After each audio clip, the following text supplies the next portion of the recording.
Mahirap ang buhay ng isang sinungaling.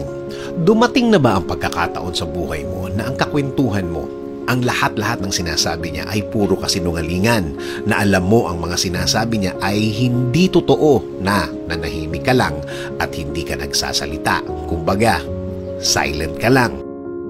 Sa totoo lang, para kang nag-i-enjoy na hindi mo alam. Para kang nanonood ng teleserye na alam mo, ikaw bilang manonood, na kasinungalingan ang mga sinasabi ng kontrabida ng kwento. Buti nga sa'yo, yan ang mga nagiging comments mo sa pinapanood mo. Totoo naman, ang hirap-hirap ng buhay ng isang sinungaling. Buhay na kahit ikaw, sa sarili mo, sa sobrang tinabunan mo na ng kasinungalingan ng araw-araw mo, hindi mo na alam ihiwalay ang totoo sa hindi totoo.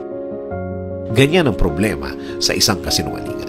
Ang isang kasinungalingan ay hindi kayang tumayo kung hindi mo susuportahan ng isa pang kasinungalingan.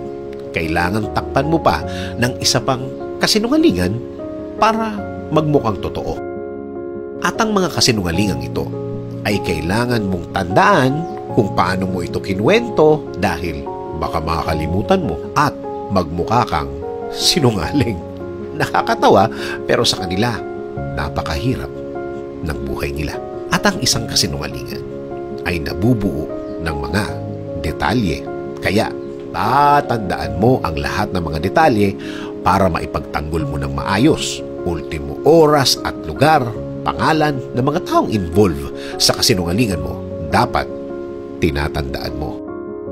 Huwag mo ring ituring na para bang ang mga maliliit na kasinungalingan ay isang maliit na bagay. When it's a lie, it's a lie. At the end of the day, kasinungalingan at kasinungalingan pa din yan. Lahat yan, idudugtong mo para maging maayos ang kwento. Meron akong nakitang post na, sabihin mo sa akin ang totoo, kahit masakit pa yan, kahit na alam mong masasaktan ako ng grabe. Ang importante, wag na wag mong itatago at wag na wag kang magsisinungaling sa akin. May mga taong mas gusto pa nilang malaman na ang totoo, harapin na ang totoo, kahit na mag-away at grabing pagbabago ang dulot. Basta malaman niya ang totoo, para na rin walang masaktan na mas maraming mga tao. Oo naman, the more na itinatago natin ang isang bagay, habang tumatakbo ang panahon, mas lalong nasasaktan ang taong dapat makaalam ng katotohanan. Huwag mo sanang isipin na inililigtas mo siya sa sakit kapag itinago mo ang katotohanan sa kanya. Minsan, isang kasinungalingan lang ang kailangan para questionin ang lahat ng sinabi mo ngayon, sinabi mo kahapon, at mga sinabi mo noong nakaraang mga panahon.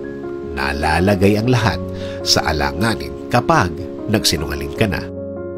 Magsabi ng totoo at maging malaya. Sabi nga sa John 8:32, "And you will know the truth, and the truth will set you free."